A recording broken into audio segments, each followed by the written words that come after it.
nyata. Kalau yang asli datang gitu ya, maka kita yang palsu harus tahu, oh iya ya, ini palsu ya, yang asli begini. Oh iya deh, harusnya kita sadar dan kita bersyukur.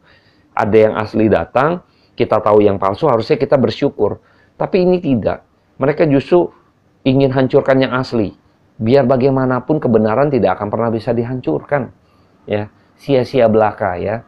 Maka justru ketika mereka menghancurkan, mereka pikir mereka menang. Tidak pernah bisa menang gitu ya. Sampai kapanpun ini, mereka masih belum mengerti.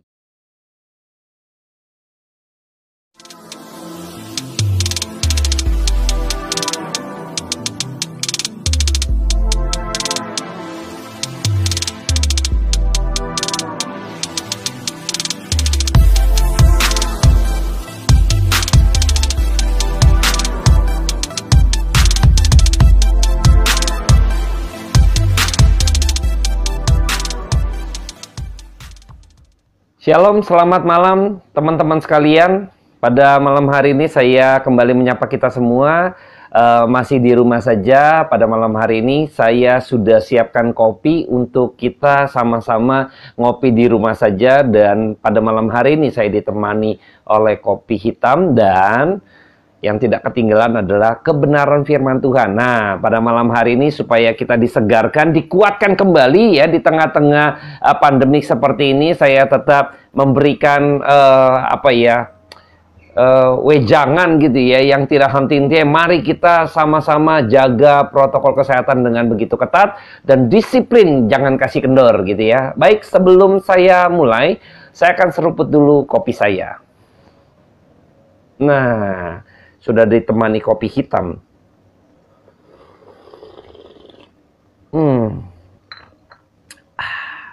Nah, ini kadang kalau kita hidup harus nikmatin kopi hitam gitu ya. Sekali-sekali bisa menikmati sepahit apapun kopi hitam gitu ya, tapi masih bisa dinikmati. Demikian pula hidup kita ya. Baik, saya akan berdoa terlebih dahulu buat setiap kita. Bapa di dalam surga, terima kasih buat kemurahan Tuhan, buat anugerah Tuhan yang tidak ada habis-habisnya buat setiap kami.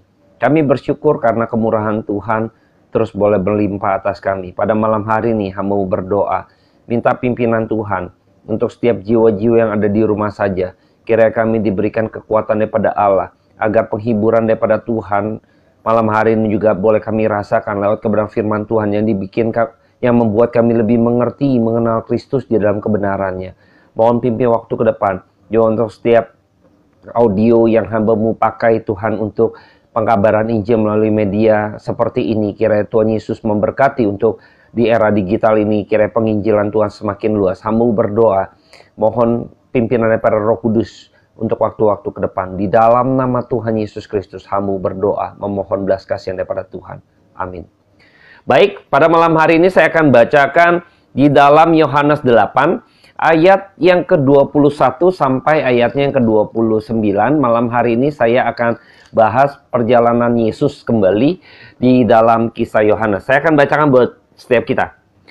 Maka Yesus berkata pula kepada orang banyak, "Aku akan pergi dan kamu akan mencari aku, tetapi kamu akan mati dalam dosamu. Ke tempat aku pergi, tidak mungkin kamu datang."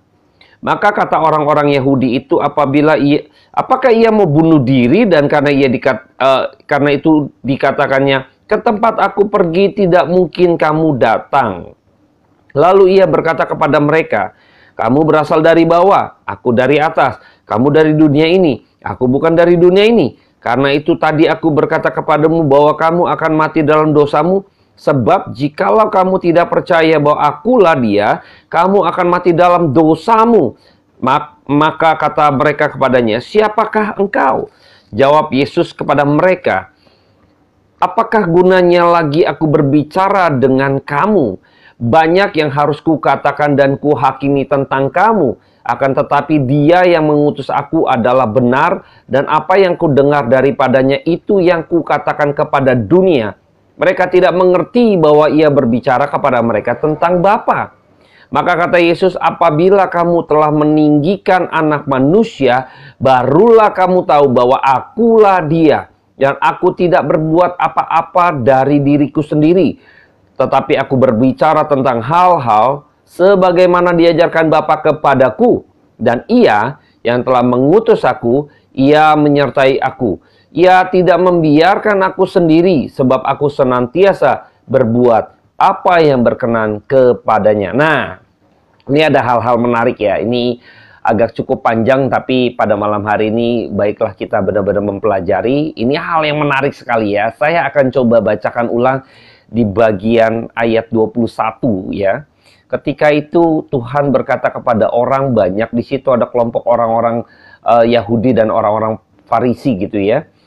Aku akan pergi dan kamu akan mencari aku, tetapi kamu akan mati dalam dosamu. Ke tempat aku pergi tidak mungkin kamu datang. Nah ini seperti nyanyian penghiburan kekuatan gitu bagi setiap kita yang beriman kepada Kristus gitu kan. Dan juga ini seperti nyanyian kengerian ya, nyanyian kengerian ya.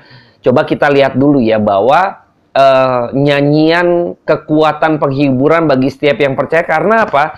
Karena Kristus mengatakan aku akan pergi. Maka kita tahu bahwa Yesus kembali ke Bapa di dalam kekekalannya. Ya, maka kita akan memperoleh janji itu, ya hidup yang kekal, karena dia kembali kepada Bapa di surga. Dia naik kembali ke surga. Dan ini satu nyanyian penghiburan bagi setiap kita, karena apa yang kita nanti-nantikan, apa yang kita yakini, apa yang kita percaya di dalam iman kita di dalam Kristus gitu kan, itu akan memiliki satu pengharapan yang besar. Kita akan dipertemukan, kita akan kembali bersama-sama dengan Kristus ke rumah Bapa gitu ya.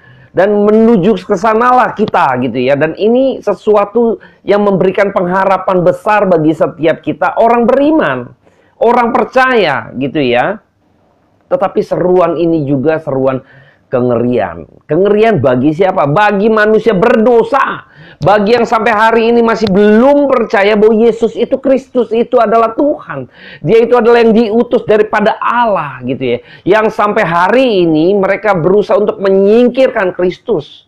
Bayangkan ya, kita tahu ya banyak kejadian-kejadian yang dimana kita lihat kelompok tertentu, orang Farisi, orang-orang Saduki, orang-orang Yahudi ya tertentu, dia menginginkan penyingkiran Kristus. Dia ingin mengusir Kristus sebenarnya. Dia tidak ingin tidak menginginkan Kristus ada di antara mereka gitu ya. Jadi ini yang menjadi satu keinginan mereka, kelompok ini ya. Tetapi Tuhan Yesus mengatakan demikian supaya juga nggak usah bersusah-susah gitu ya. Saya akan pergi gitu. Kamu nggak usah capek-capek berusaha untuk mengusir saya. Saya yang akan pergi. Kira-kira demikian ya. Yesus berseru kepada mereka, tapi seruan ini sekaligus seruan yang begitu mengerikan bagi setiap manusia berdosa. Bagi setiap anak-anak Tuhan, itu nyanyian sebuah pengharapan, kekuatan baru, penghiburan. Tapi bagi orang yang tidak percaya, maka ini sebuah seruan nyanyian kengerian karena mereka akan binasa. Bayangkan ya, aku pergi ke tempat aku pergi tidak mungkin kamu datang. Artinya ketika manusia berdosa tidak lagi ada di dalam Kristus gitu ya. Ketika manusia berdosa tidak lagi mendapati Kristus datang untuk menyelamatkan sebagai terang gitu ya. Maka ketika terang itu sudah tidak ada lagi, maka manusia itu di dalam kegelapan. Ini celaka gitu ya. Nah, waktu di dalam kegelapan ini sedang menuju kebinasaan. Celaka. Ini keterpisahan antara manusia berdosa dengan Allah. Jadi ini sesuatu seruan yang sangat mengerikan bagi setiap orang yang belum percaya gitu ya. Yang keras hatinya, yang tidak mau percaya kepada Kristus, maka terang itu akan berlalu. Terang itu akan pergi dan manusia sekalipun berusaha di dalam kegelapan matanya, di dalam kegelapan dunia, kegelapan oleh karena dosa, maka manusia berdosa berkutat-kutat tidak akan pernah menemukan pintu ataupun jalan yang benar. Karena tidak ada terang, ya. Bayangkan ya, kita dalam kegelapan, kita ada mata melihat pun susah sekali, sulit sekali.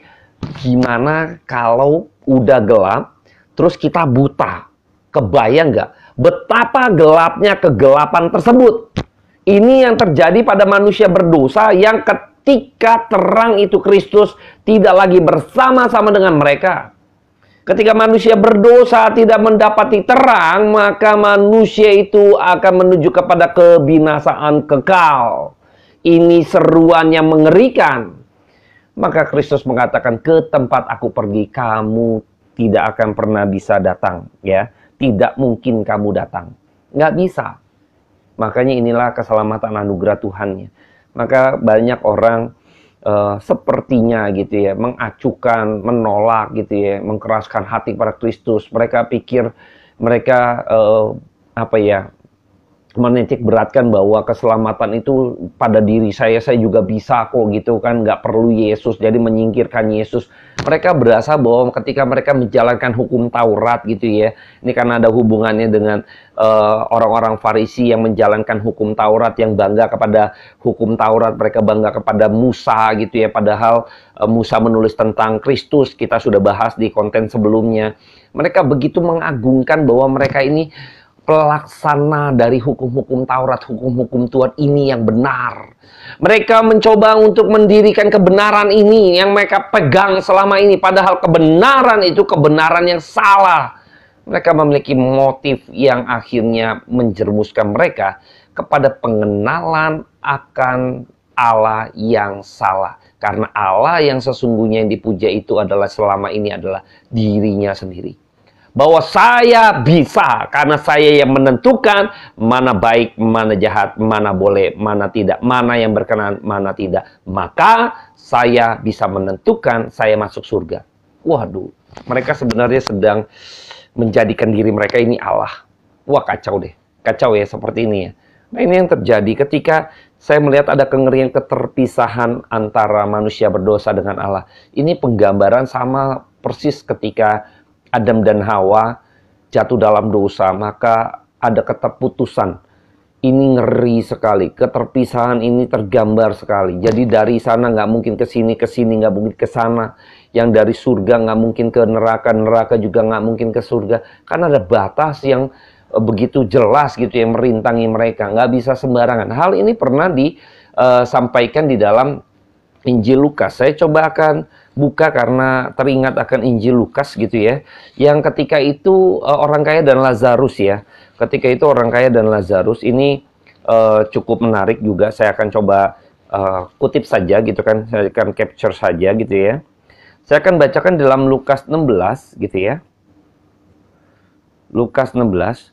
Tetapi daripada itu Lukas 16 ayat 26. Saya bacakan buat setiap kita. Selain daripada itu, di antara kami dan engkau terbentang jurang yang tak terseberangi, supaya mereka yang mau pergi dari sini kepadamu, dari surga ke neraka kepadamu, ataupun mereka yang mau datang dari situ, dari neraka, kepada kami tidak dapat menyeberang. Ya, ini ada satu batasan yang jelas antara pada waktu itu Lazarus yang miskin berada di dalam pangkuan Abraham, lalu ada orang kaya di dalam api neraka siksaannya. Ini ada terbentang jarak. Inilah keterpisahan yang sangat mengerikan, ya. Maka ketika Kristus ada di dalam dunia yang gelap itu, kalau dia datang memberi terang itu, maka kita bersyukur karena terang itu ada dan terang itu sekarang kembali kepada Bapa di dalam kekekalannya. Maka kita mendapat penghiburan karena kita menjadi percaya, kita makin dikuatkan pengharapan kita karena kita akan berjumpa muka dengan muka. Ini pengharapan yang besar. Tetapi pada bagian orang yang keras hati, yang menolak Kristus, yang menyingkirkan Kristus, bahkan dia dengan bangga gitu ya, dengan ajaran yang mereka pegang, pada konteks ini adalah orang-orang Yahudi yang kita tahu banyak di antara mereka yang bangga pada Taurat Musa. Ini adalah orang-orang yang sangat kasihan. Mereka yang harus berjalan dalam kebinasaan. Ketika Kristus sudah tidak lagi, terang itu pergi, maka sampai kapanpun orang-orang kelompok ini tidak akan pernah bisa diselamatkan. Tidak akan pernah menemukan jalan kepada kehidupan yang kekal. Karena terangnya sudah tidak ada. Pergi. Waduh. Ngeri sekali ya. Makanya di tengah-tengah pandemi COVID ini juga, saya berharap kita terus bisa melihat terang kasih Kristus. Pengharapan kita besar di dalam Kristus ya. Jadi tetap yang teman-teman di dalam hal apapun gitu kan, kita harus bisa melihat terang kasih Kristus. Karena apa? Kristus datang kembali, pulang kepada Bapa. Ini pengharapan bagi kita yang percaya, ya. Tapi bagi orang yang nggak percaya justru diejek, ya. Kristus diejek. Mereka mengejek gitu ya dengan kata ayat 22. Maka kata orang-orang Yahudi, apakah ia mau bunuh diri? Ya, dan karena itu dikatakannya, ke tempat aku pergi tidak mungkin kamu datang. Mereka balik mengejek gitu ya. Sepertinya ini dia mau bunuh diri ya. Maka dia katakan, ke tempat aku pergi tidak mungkin kamu datang. Oh, berarti dia binasa. Ya, dia binasa, dia masuk neraka. Terbalik posisinya. Orang-orang Yahudi yang sedang berkata demikian, sesungguhnya engkau yang kasihan. Engkau pikir engkau mengejek Kristus, engkau menghina Kristus karena mungkin dia mau bunuh diri, karena mungkin tidak bisa terima kehinaan ini gitu kan, karena mereka terus menghina gitu ya, menzolimi gitu ya Kristus. Jadi dia mengejek Kristus, selalu dia pikir Kristus sudah putus asa, maka dia akan bunuh diri gitu kan. Maka kita nggak bisa datang ke mana tempat dia pergi karena dia binasa di dalam api neraka dan kita nggak bisa datang gitu ya. Terbalik sesungguhnya.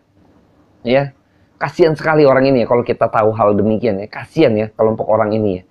Mereka pikir mereka justru Kristus itu, dia pikir Kristus masuk neraka gitu kan, dia sebagai karena apa? Dia pernah melakukan sesuatu yang diperdebatkan, contoh di dalam Yohanes 5 menyembuhkan orang di Betsaida gitu ya, di Yohanes 5 gitu ya. Saya coba penyembuhan pada hari Sabat di kolam Bethesda ya. Itu kan hari Sabat, maka dia melawan Tuhan, dia bukan datang daripada Tuhan, dia ini penipu gitu kan, dia ini nabi palsu, kira-kira demikian. Karena nggak mungkin kalau dia tahu hukum Taurat itu hari Sabat, nggak boleh bekerja dan lain sebagainya. Justru yang nggak mengerti itu mereka, karena hari Sabat itu Tuhan adalah Tuhan atas hari Sabat. Ya, saya nggak bahas ini gitu ya, mungkin nanti di lain hal kita bahas. Jadi saya melihat bahwa yang kasihan adalah kelompok-kelompok seperti ini. Dia malah mengejek Kristus, dia pikir dia ini orang yang pengkhianat gitu, yang akan masuk ke dalam api neraka gitu ya. Padahal Kristus ini adalah Tuhan sebenarnya ya. Mereka yang bicara ini justru kasihan sekali. Api neraka sudah menanti-nantikan mereka gitu ya. Jadi keterpisahan ini begitu jelas gitu ya. Mata rohani mereka dibutakan gitu ya. Kristus datang untuk memberikan keselamatan dan itu ada anugerah. Maka ketika satu titik gitu, ketika Kristus sudah tidak lagi gitu kan di antara manusia berdosa tersebut, maka kita tidak mungkin lagi memiliki kesempatan. Ya, itulah anugerah.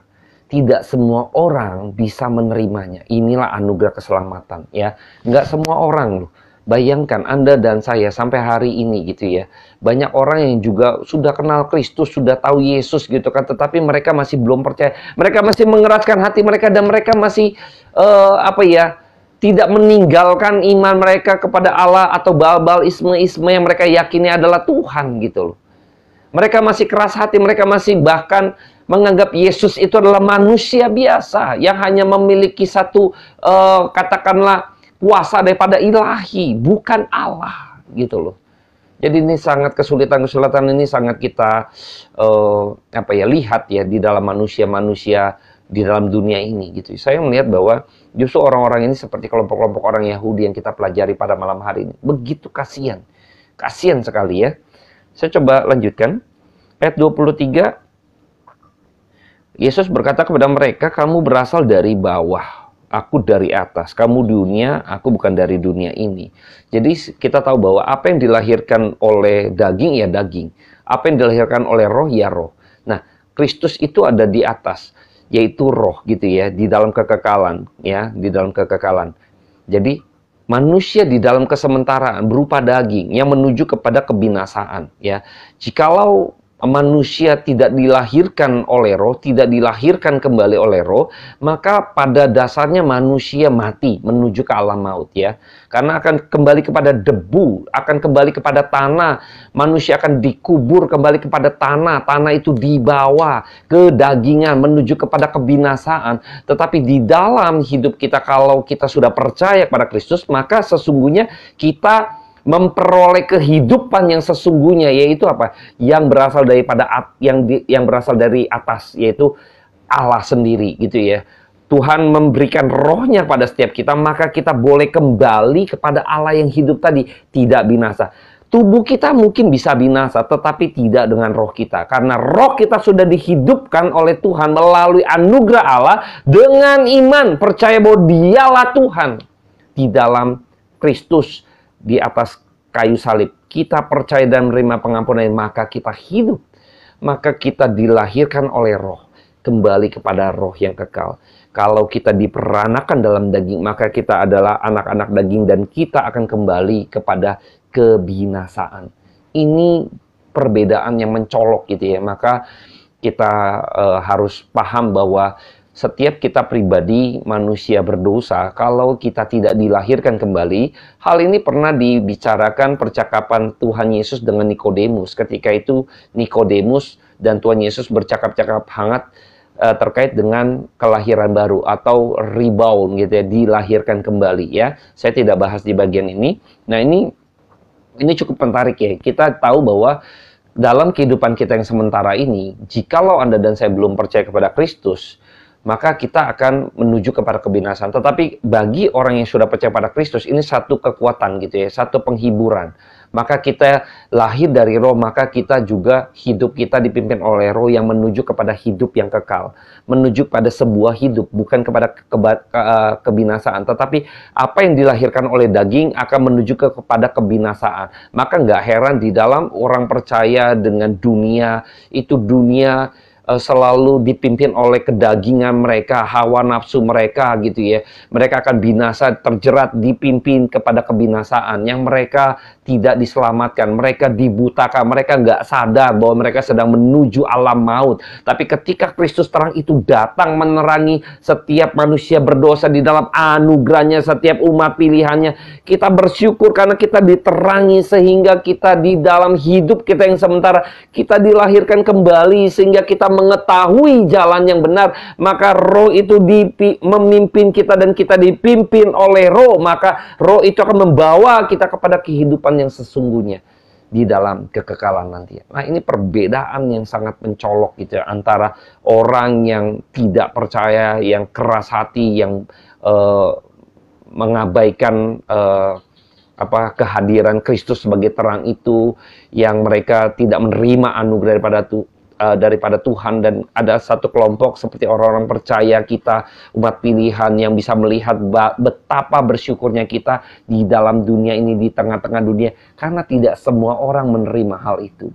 Dan pada malam hari ini ketika kita mengetahui kita menerima anugerah itu, kita patut bersyukur. Inilah seruan yang memberikan penghiburan dan kekuatan. Kiranya malam hari ini terus kita semakin hari semakin mengenal Kristus di dalam kebenarannya. Saya coba lanjutkan lagi gitu ya.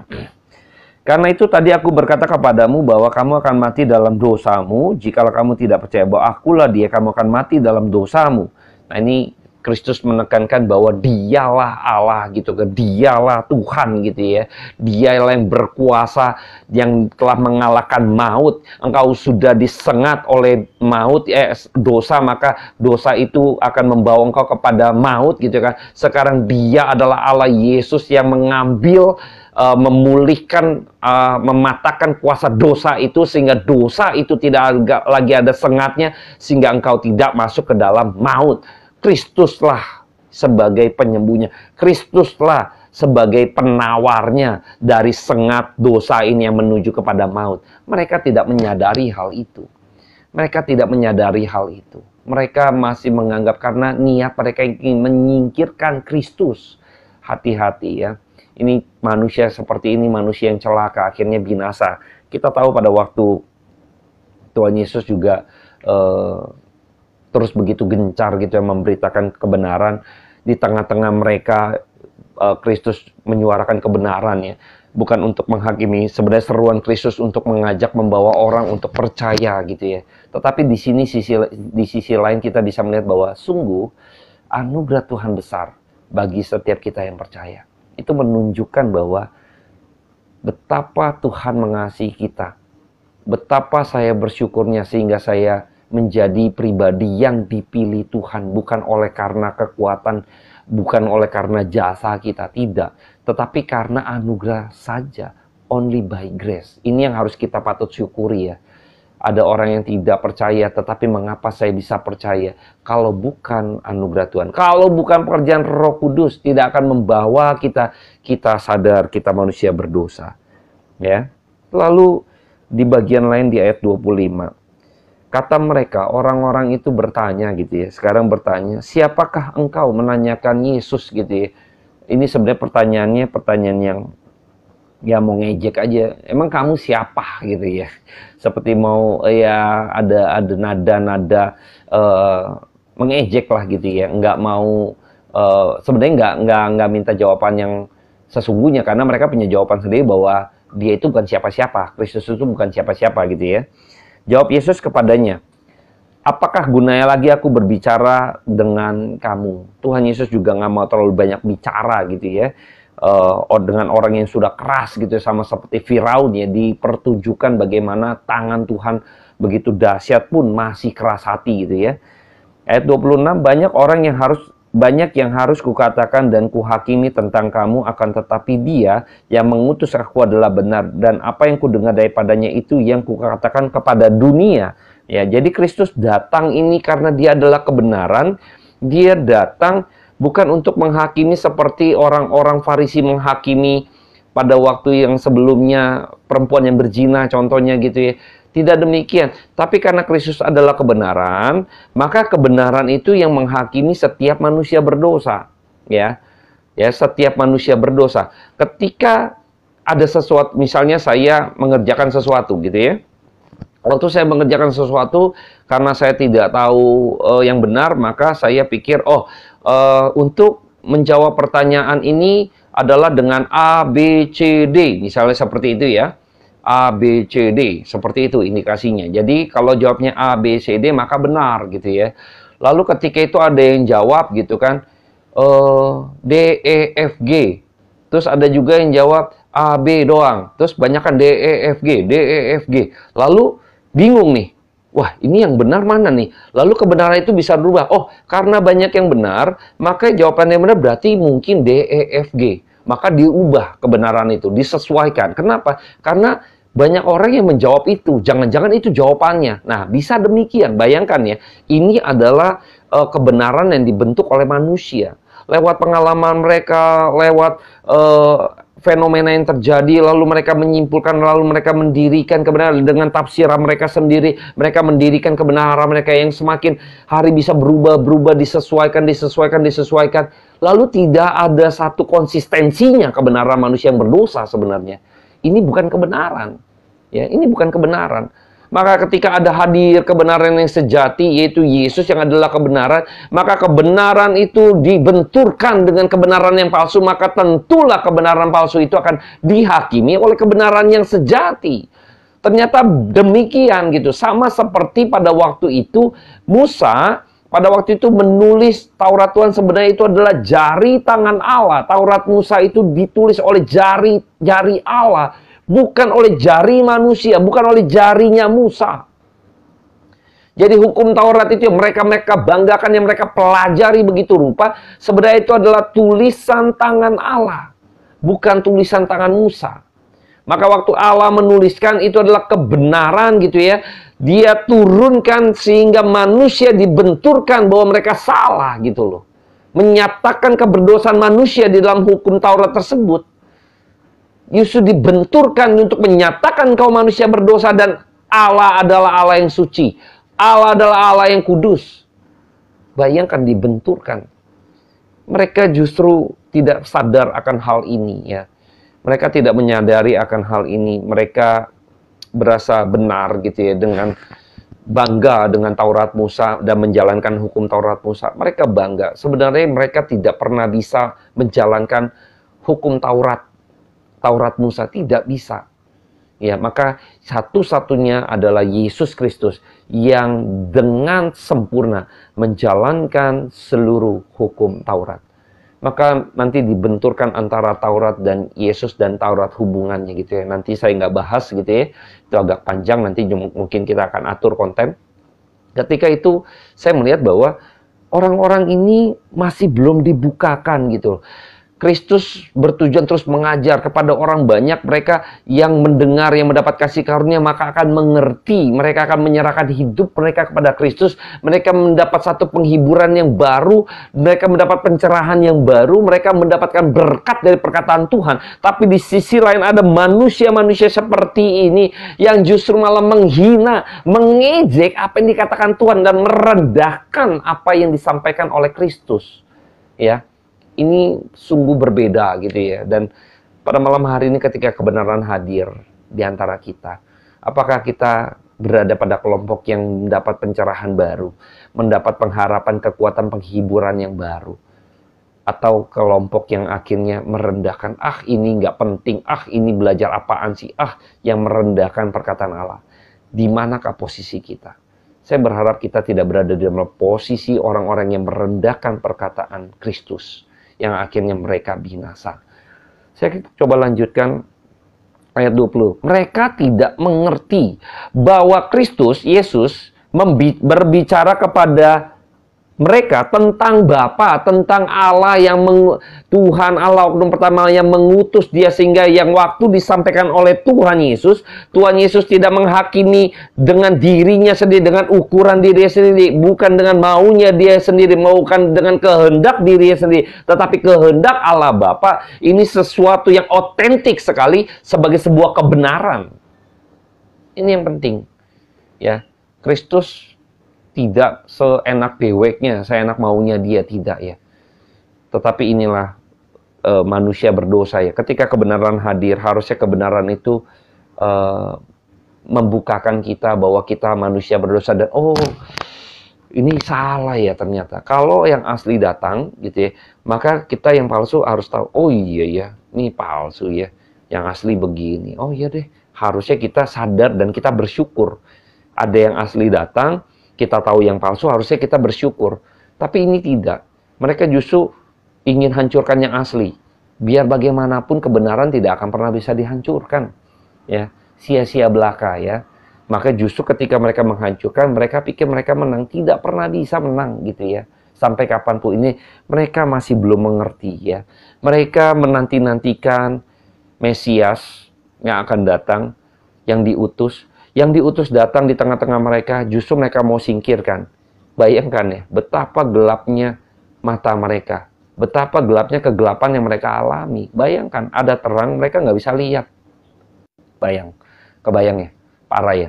Justru ada terang, orang punya mata silo, saking silonya nggak bisa lihat tuh. Heran ya, heran tuh. Ada orang kayak gitu nih, tipe-tipenya seperti itu. Harap kita bukan bagian dari orang yang seperti itu ya.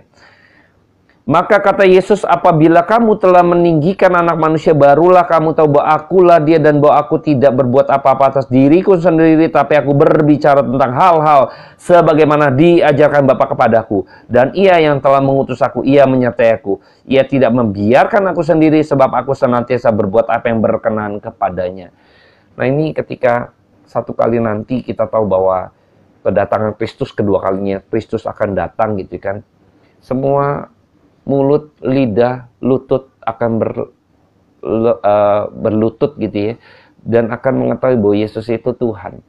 Ya, kalau kita tadi perhatikan di dalam Lukas 16 mengenai orang kaya dan Lazarus yang miskin, itu di situ orang kaya itu sadar, maka dia minta tolong Abraham untuk suruh Lazarus dibangkitkan untuk datang ke rumah saudara supaya diinjilin. Ya, mereka sadar. Orang yang sudah masuk neraka sadar, dia akhirnya tahu bahwa Yesus itu Tuhan, ya, bahwa kekekalan itu ada gitu ya, dan dia sadar gitu ya di dalam di api neraka gitu ya, ada seruan supaya suruh orang untuk bertobat. Bayangkan ya, seruan dari neraka dari orang kaya ini, seruan kepada Abraham supaya utus orang untuk menginjil atau suruh orang bertobat di rumahku gitu kan. Ada saudaranya yang belum bertobat. Bayangkan, ini seruan pertobatan datang dari api neraka, orang yang ada di sana. Artinya mereka sadar, satu titik gitu kan, satu masa Tuhan akan nyatakan dan siapapun kita akan harus mengakui bahwa iya Yesus Tuhan. Nah nanti baru situ kamu baru sadar, akulah dia. Nah, tapi sudah terlambat. harap kita tidak menjadi pribadi yang akhirnya terlambat percaya kepada Tuhan Yesus, mau mengatakan akulah dia, tetapi kita sudah menjadi orang percaya ketika dia mengatakan akulah dia, ya Tuhan, aku mengetahuinya. Ya, saya berharap kita menjadi pribadi yang akhirnya pada kelompok yang dicerahkan, dikuatkan, mendengar seruan, nyanyian sebagai penghiburan bagi kita, sehingga kita dikuatkan imannya. Baik, saya akan akhiri pada malam hari ini. Saya akan berdoa buat setiap kita. Bapa dalam surga, terima kasih buat malam hari ini. Buat kemurahan Tuhan, kami boleh terus mendengar kebenaran firman Tuhan. Diberkatilah kami karena pada malam hari ini firman Tuhan yang hidup itu memberikan kekuatan bagi kami. Berseru untuk memberikan penghiburan bagi setiap hati kami yang lemah iman. Akhirnya kami boleh dikuatkan. Terima kasih Bapa. Terima kasih Tuhan Yesus. Terpujilah nama Tuhan. Kekal selama-lamanya sampai selamanya. Hamba berdoa dan mengucap syukur. Amin. Terima kasih teman-teman yang sudah bergabung. Saya seruput lagi kopinya.